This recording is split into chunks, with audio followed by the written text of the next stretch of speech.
gentlemen. Now before I start talking about what's written in the slide right in front of you, I would like to show you a couple of pictures. Take a look at this. Food! We just love food, don't we? Pizzas, burgers, fish and chips, we just love them, right? But there's also a reason why I put the nasi lemak picture over there. You see, back in my hometown, Malacca, where I come from, there's this place, even if you go 7 a.m. in the morning to have your breakfast, your plate of nasi lemak, you're given together with a cup of carbonated drink. Can you believe that? 7 a.m. in the morning, a cup of carbonated drink. Ridiculous, right? Well, this clearly shows that we love carbonated drinks. Specifically, we Malaysians, right? And this is how your cup of carbonated drink will look like. Now, even if you go to any of your favorite fast food restaurants, when you buy your burger, your pizza, you're also given the same cup of carbonated drink. Now, have you ever wondered why? Have you? Well, some of you may claim that it's cheap, right? Let me tell you something, yeah? If you go to McDonald's and if you buy a cup of carbonated drink, that's 3 ringgit 95 cents. After all, your chicken burger is what? 4 ringgit 35 cents. So it's definitely not cheap, right? So there must be some other reason why we are given the same cup of carbonated drink, right? Now, I don't know why some of you are giving those disgusted looks. Some of you may go like, ew, I don't like carbonated drinks. They are unhealthy, this and that, blah, blah, blah. But let me tell you something, yeah? Statistics shows that the highest consumed drink in the world after coffee and tea are carbonated drinks. So whatever you said just now is ridiculously absurd because deep down you know we love carbonated drinks. Right? You may recall scenarios whereby your parents would tell you not to drink carbonated drinks because they are unhealthy, but you would sneakily drink them because you just love them, right? Now, coming back to my question earlier, have you ever wondered why we are given the same cup of carbonated drinks whenever we go to any of our favorite fast food restaurants? Well, to answer that, take a look at this.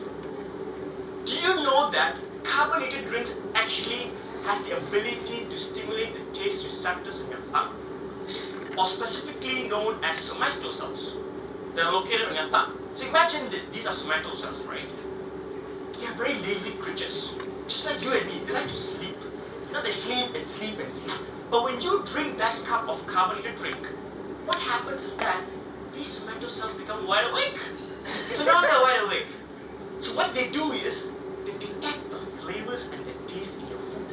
And they send signals to your brain to interpret the flavors and the taste in your food, thus enhancing the taste and the flavors in your food. Mind-boggling, right? Okay. Now, in other words, in simple words, the food that you consume at any of the fast food restaurants that you go to aren't as good as it is without that cup of carbonated drink. Now, we've spoken about carbonated drinks. Some of you may have heard of the term sparkling water. Or some of you may have heard of the term called carbonated water. They actually have the same thing, just two different terms. Well, sparkling water or carbonated water are becoming more popular, especially in the other parts of the world, where they are consumed during dinners or during meals for several health benefits. Well, do you know that carbonated water can actually reduce stomach upset? It can also reduce blood pressure, and guess what? It can also prevent constipation. So now you care, right, about carbonated drinks or sparkling water, because number one, you know that you just love them. Number two, you know that it can actually provide health benefits. Number three, you know that carbonated drinks are the best thing in the world.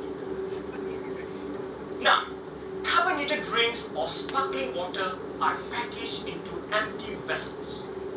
Empty vessels that are called PET bottles. Now you might be wondering, what are PET bottles? PET bottles are the exact same bottles that you drink. You're drinking the drinking water, right? Those are packed into those transparent, lightweight looking bottles. Those are PET bottles. Boys, especially like me, we like to crumple and squash this bottle and play football with it. And those are the PET bottles I'm talking about. So this is what you call that bottle challenge, where you fill the PET plastic bottle half with water and toss it up in the air and try to make it stand upright on the table. Those are the PET bottles I'm talking about. But there is a problem with PET bottles. You see, imagine this, yeah? Imagine this. Now, carbonated drinks are being manufactured. Once they are being manufactured, they are sent to a local store to be placed on a shelf. Once they are placed on a shelf, they wait for a consumer to come and buy them, right? But if a consumer does not buy them, after 6 months or so, what happens is that there is an alteration in flavor and taste. So your Coke doesn't taste like Coke anymore. And also another big problem is short shelf life. The first problem is a very big problem for consumers.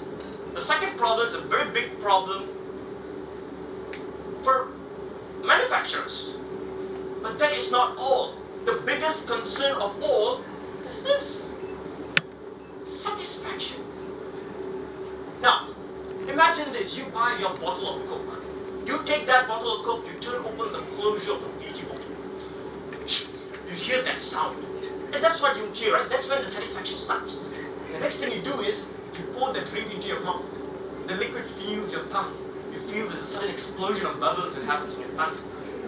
And the next thing, without realizing, there's this escape of gas that releases throughout your nostrils. You start burping, and God knows where the gas leaks out from. So that's what we want, right?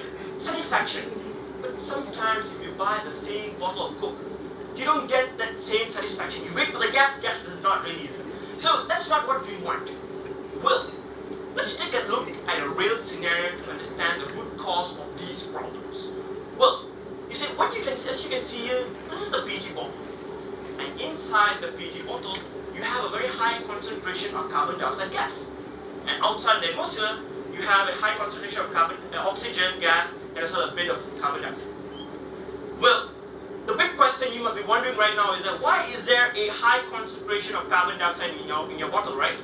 Well, in simple explanation, let me give you a simple explanation of how carbonated drinks or carbonated water are being manufactured. Well, it's actually any flavored liquid or water that's induced with carbon dioxide gas. Or in other words, carbon dioxide gas is dissolved into this flavored liquid or water, which ultimately becomes carbonated water or carbonated drink. So obviously, if you want to have the satisfaction, the explosion of gas, you have to have a maximum retention of CO2 gas in your drink, right? Now, if you look at the structure of the PET bottle under a scanning electron microscopy, you will notice there are a lot of tiny holes. This is where the problem starts. Through these holes, oxygen can actually diffuse into the PET bottle, and carbon dioxide that's in the bottle can actually escape into the atmosphere. Now, let's recall back the three problems we faced earlier. Number one, an alteration in flavor and taste. Number two, short shelf life. Number three, satisfaction. Now, the first two problems are actually caused by the entering of oxygen into your PET bottles. And the last problem, satisfaction, is actually affected by the exiting of CO2 gas into the atmosphere, thus reducing the level of satisfaction. But even looking at this problem, right, these three problems, you know there are holes, gas is diffusing out through those holes. By logically thinking, you block the holes, right? That is where I introduce you coating. Now what you have here is PET wall, right? And in this PET wall, you have lots of tiny holes. To block the holes, you build a thin coating. This is where we get a little more technical. Silicate oxide carbon coating through a hot wire chemical vapor deposition method. Well, a very lengthy technique, but in simple words, we had holes. To block the holes, we build a thin coating silicate oxide carbon coating through a hot wire chemical vapor deposition method. Well, this is how the structure of the coating is. See, before we get to that, chemical vapor deposition sounds very familiar, right? It's actually widely used in semiconductor industries to build thin films. So this very same technique will be used to solve our problem with PET bottles. For this technique, hot wire chemical vapor deposition, all you need is two simple things: tantalum wire and vinyl silane gas. As simple as that. The coating of the structure device. What you need is DC power supply, vacuum pump, material gas, which is a vinyl silane gas as mentioned earlier, and also a vacuum chamber. And inside the chamber, that's where the PET bottle, and right in the middle, you have a tantalum wire that's sitting right in the middle and is connected to your power supply. Now, let's take a closer look at the process of manufacturing that silicate oxide carbon coating? Well, number one, what you do is you place the PET bottle into the vacuum chamber. Number two, you turn on the vacuum pump. Once you turn on the vacuum pump, it evacuates the air in the chamber, thus creating vacuum. Now, once it's in vacuum state, material gas flows in. Vinyl silane gas flows into the chamber. Now, once vinyl silane gas flows in, the tantalum wire that's sitting right in the middle, that's connected to your power supply, is turned on. This tantalum wire gets heated up to 1500 degrees Celsius and it reacts with vinyl silane gas. If you take a closer look, as you can see, the blue region,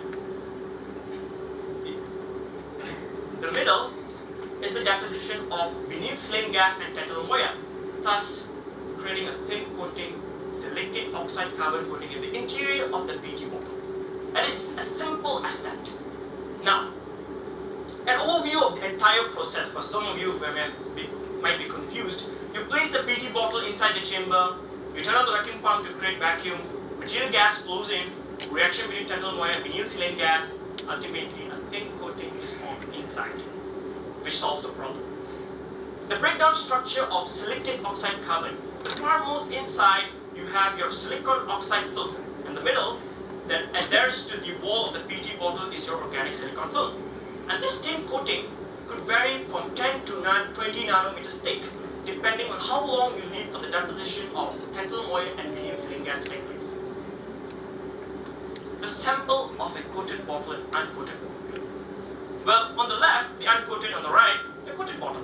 Well, some of you may agree with me that the coated one actually looks much more beautiful than the uncoated one, because it's less reflective, right? But some of you may think that it's a little better. But it's just a thin gold tint. Other than that, it's still as beautiful as ever.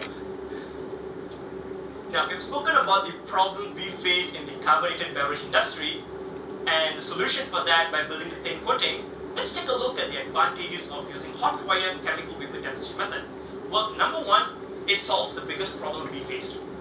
High gas barrier. You want the explosion, you're going to have maximum retention of gas, which also prolongs shelf life. So now a normal product, what? 6 months it can last for. Now with this technique, it can go up to 14 months. Isn't that a good thing?